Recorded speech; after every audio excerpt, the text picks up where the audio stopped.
দেখো, একটা কোশ্চেন অনেক আগের, প্রাচীনকালে রাজশাহী বোর্ড 22-এর, তাহলে এটা কেন তোমাদেরকে এখন করাচ্ছি, তাই না? কারণ হলো, কোশ্চেন কত সালে আসে সেটা ইম্পর্টেন্ট না, ইম্পর্টেন্ট হচ্ছে এটার কন্টেন্টটা কি, তাই না? দেখছো, CCl4 অর্থাৎ কার্বন টেট্রাক্লোরাইডের মুক্ত জোড় ইলেকট্রন সংখ্যা ব্যাখ্যা করো। তাহলে তোমার পরীক্ষা অর্থাৎ SSC 26-এর পরীক্ষায় যে কোনো যৌগের মুক্ত জোড় ইলেকট্রন বের করতে দিতে পারে। এখন এটার টেকনিকটা কি? এটা যদি তোমাদের পরীক্ষায় অনুধাবনমূলক প্রশ্নে আসে, কিংবা 2 মার্কের যে অনুধাবন প্রশ্নগুলো এক্সট্রা তোমাদের পরীক্ষায় আসবে সেগুলোর মধ্যে থাকে, তখন তুমি কিভাবে সলভ করবে আসলে? তখন দেখো, এখানে আমার যৌগটা হচ্ছে কি বলতো, কার্বন টেট্রাক্লোরাইড। তাহলে আমি দেখতে পাচ্ছি কার্বন হচ্ছে কম পরিমাণে আছে, তো এটা হলো আমার কেন্দ্রীয় মৌল বা কেন্দ্রীয় পরমাণু। তাহলে এই কার্বনটা দেখো, কার্বনের পারমাণবিক সংখ্যা হচ্ছে আমরা জানি 6। তাহলে এটার ইলেকট্রন বিন্যাস যদি করি তাহলে কি হয় বলতো, 1s2 2s2 2p2, তাই না? এখন খেয়াল করো, আমরা জানি যে এস উপশক্তি স্তরে এস উপশক্তি স্তরে তোমার অরবিটাল থাকে হচ্ছে কয়টা বলতো, একটা। আর পি উপশক্তি স্তরে অরবিটাল থাকে হচ্ছে কয়টা বলতো, তিনটা। তোমরা এটা দেখে আসছো, তাই না? আচ্ছা, যারা দেখো নাই এখন দেখলা, তাহলে এখন আমরা কি করব বলতো, এইখানে আমি একটু কি করব, এই যে এস অরবিটাল যেটা আছে এখানে ইলেকট্রন আছে 2টা, তাহলে একটা হচ্ছে এভাবে থাকে আর একটা বিপরীত ভাবে থাকে। তাহলে এই যে এস আর এই যে হচ্ছে এস, তাই না? এখানে দেখো এই যে একটা, এই যে 2টা। এখন পি তে তো আমি জানি যে কয়টা অরবিটাল থাকে, 3টা অরবিটাল থাকে, 1 2 3। এখন দেখো এখানে ইলেকট্রন আছে 2টা, তাহলে এটা এই হুন্ডের নীতি অনুযায়ী কি করবে বলতো, একটা একটা করে ঢুকবে, তাহলে একটা একটা করে প্রবেশ করলো। এখন এখানে রুলসটা হচ্ছে কি জানো, এই কার্বনকে আমি উত্তেজিত করব।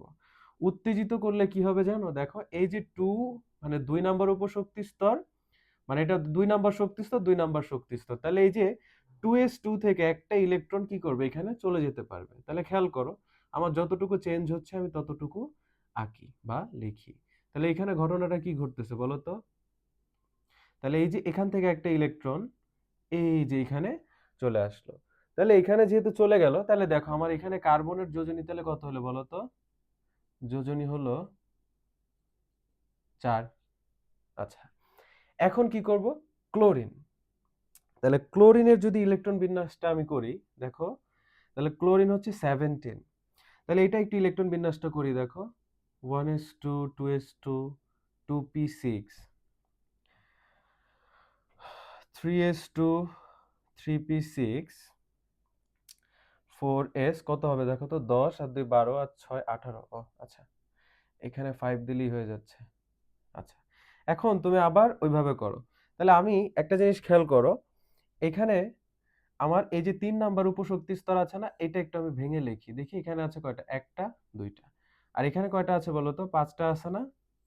কয়টা আছে, 5টা ইলেকট্রন। তাহলে এই যে একটা আসবে, একটা আসবে, একটা আসবে, তারপরে 2টা এই যে বিপরীত স্পিনে প্রবেশ করবে।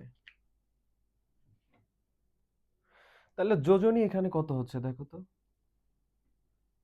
যোজনী হচ্ছে 1। তাহলে এখন যদি আমি একটু আঁকি, হ্যাঁ, দেখো তো, কার্বন কার্বন হচ্ছে এই যে, তাহলে কার্বনের আমি দেখছি যে এটা যোজনী হচ্ছে 4, তাহলে এই যে 4 লিখলাম। আচ্ছা, এখন দেখো এখানে 4টা ক্লোরিন তো যেতে পারবে, কারণ ক্লোরিনের যোজনী হচ্ছে 1, তাহলে এখানে ক্লোরিন দিয়ে দাও, ক্লোরিন দিয়ে দাও, ক্লোরিন দিয়ে দাও।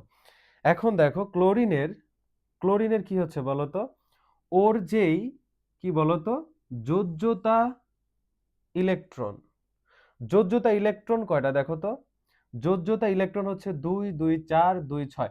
যোজ্যতা ইলেকট্রন কি জানো, কোন মৌলের ইলেকট্রন বিন্যাসের সর্বশেষ কক্ষপথে যে কয়টা ইলেকট্রন থাকে ওই ইলেকট্রন সংখ্যাকেই বলা হয় ওই মৌলের যোজ্যতা ইলেকট্রন। ঠিক আছে? আর বিজোড় ইলেকট্রন সংখ্যাকে বলা হয় যোজনী।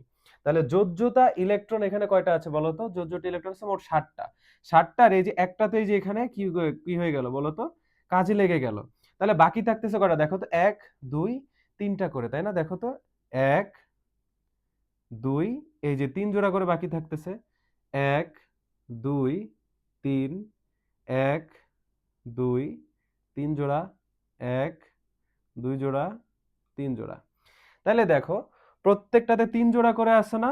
তাহলে দেখো এই যে কয়টা হলো 3 আর 3 6 আর 3 9 10 11 12। মানে কি বলো তো? 3 গুণ 4 অর্থাৎ 12 জোড়া মুক্ত জোড় ইলেকট্রন। তাহলে 12 জোড়া কয়টা হয় বলো তো? 24টা। বুঝতে পেরেছো? তাহলে এইভাবেই এই প্রশ্নগুলোর উত্তর করতে হবে।